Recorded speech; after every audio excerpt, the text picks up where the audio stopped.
My art attempts to reveal unedited the inner workings of my emotions expressively without forethought or thinking during the action painting.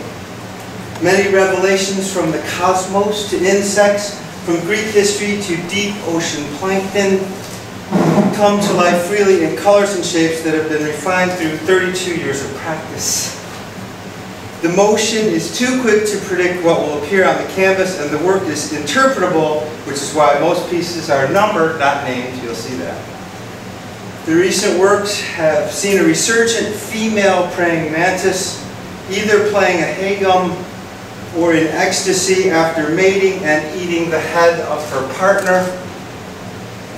At a time when conceptual art and art movies and documentaries dominate the art schools, I'm content to work without a concept and allow viewers to make their own subject out of my emotions.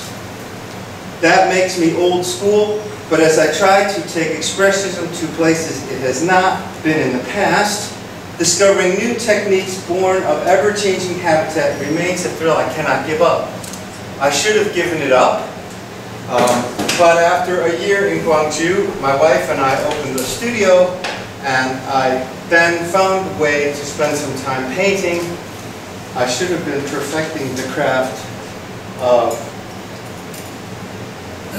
being a better professor, which I think I'm getting there as a professor. So these works are often done in one shot. This is a one shot. If it's one shot, it's good. Both of the ones in this room were done in one very fast application of color. I mixed the colors, not so much mix as layer. If I mixed them, we would have had a purple and it would have been one color. I use very old paint. I use paint and throw it on too thick. That causes cracking, which I like. I like that. It bothers a lot of people, but then I put acrylic over it and the cracks don't get wider and you have to live with the cracks. You'll see backgrounds that are not exactly white. They're expressively thrown on there too. Sorry about that. People see different things. One lady saw a dancing man in black who was completely surrounded by a woman in turquoise who was moving so fast that she's a blur all around him. And some type of tango. I don't know. I doubt it. I painted this one this way.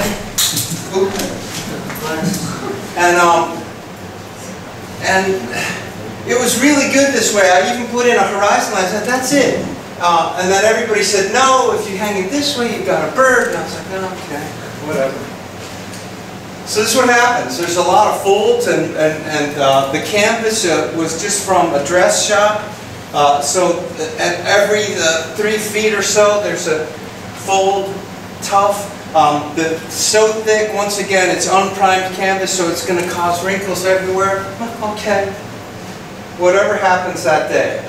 There's a little koi fish swimming by a rock, maybe, if you have a good mind. Here's the praying mantis, not necessarily playing hagum. You see a strange eye and a really strange set of lips. Going back.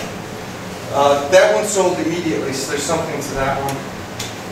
Here's another back-flipping salamander or something. I don't know. Cockroach reading a newspaper, maybe. I don't know. Avatar? Again, I don't know. It's up to you. It's just 1792 as far as I'm concerned. But it's one shot. All those colors were mixed together. It's a very big painting.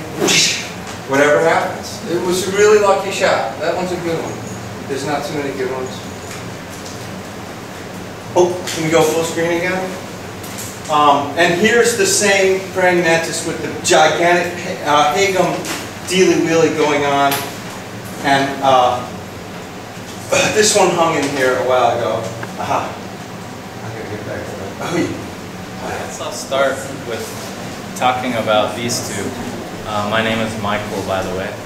And on the left is a drawing I did, and the title is Chimmuk. And I correlate the word silence with stillness, and a lot of times words don't listen. So I wanted to make something very loud and busy out of the word silence. On the right is a self-portrait. I don't want to reveal where I am, but if you take time and look, I'm somewhere in there. And this is a plug that is not familiar with where I'm from, and I am a different kind of plug from what kind we use. And so there's no particular order to this, it's just random. Is there a way to get rid of this?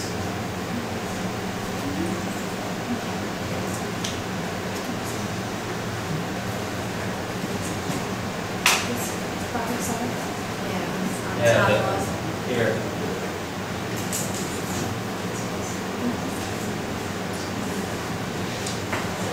To hide it somehow.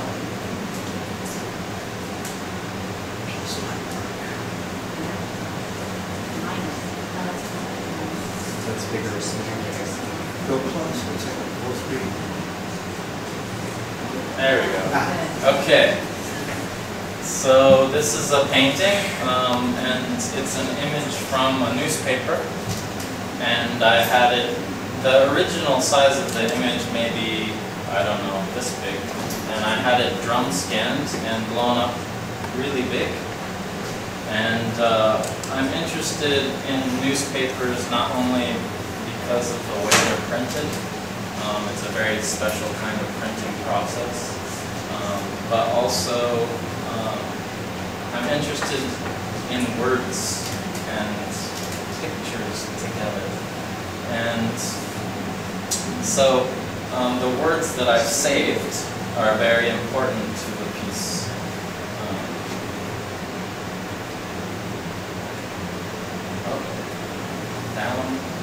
Down. Okay.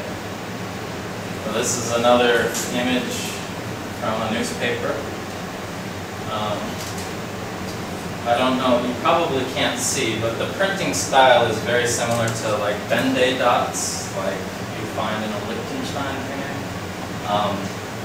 And so I was interested in this child's lips, and they looked like a heart, as well as the outer part. And I don't know, I think love's kind of hungry, so I thought I'd feed it myself. Here's another image that I painted. And here the words I've saved because I was interested in the words correlating with the image.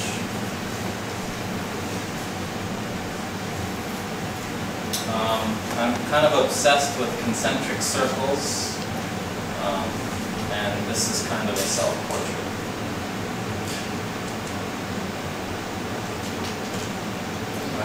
This way? Okay. Another painting from an image from a newspaper. And the title on this one, I'll tell you the title if I feel it's important. This one I feel like it might give you some more meaning. But the title of this is Earth, Water, Air. And I saved this word Gwangju because of the relationship that we have to earth, water, and air. This represents earth. This represents the air that we're breathing these days, and this represents the water. And the water is what I painted. I'm very interested in nature. So this is not something I made,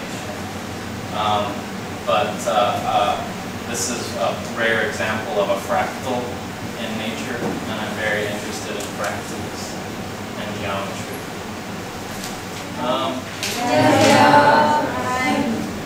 Hi, my name is Deborah Josephson, and I've been living in Korea for 10 months now. And for me, 10 months is a milestone here in Korea. And my work today is going to express my journey from the beginning till almost now. But my emphasis is on 6 months, the first 6 months of my life here in Gwangju. Okay? And my journey is primarily with photography, which I will discuss more, and how it has led to other medias. My background is I'm from New York. I grew up in New York, about 45 minutes from New York City. So I was very close to New York City, and it was definitely a big part of my life. And because of me having such a wonderful, energetic, diverse melting pot of a city, actually been living abroad in other cities, no matter how big or small, are a major transition for me.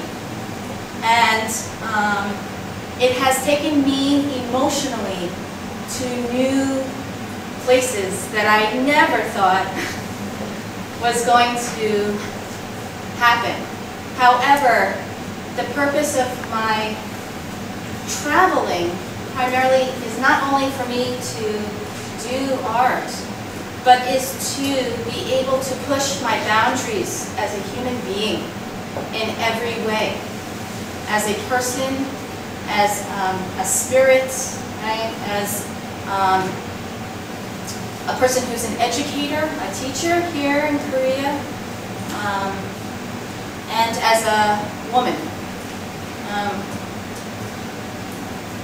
As an artist, it's really important for me to be a part of the world. My work comes from my surroundings. If not directly, especially how I take it inside. I'm a very emotional, very sensitive person. And my way of releasing that is through creating artwork, which I've been doing seriously since I've been a teenager. So a long time, okay? I studied at Ohio State University, got my bachelor's in fine arts, and then I studied at New York University and got my master's. Soon after that, the transition into corporate world was a major transition for me from art school. It's a kind of contrast of mentalities. And it took its toll on me, and I realized it's just not the life for me. That I need to be more honest to who I am as a person. And so I am on a journey in life. And so for the past 4 or 5 years, I've been working and traveling abroad.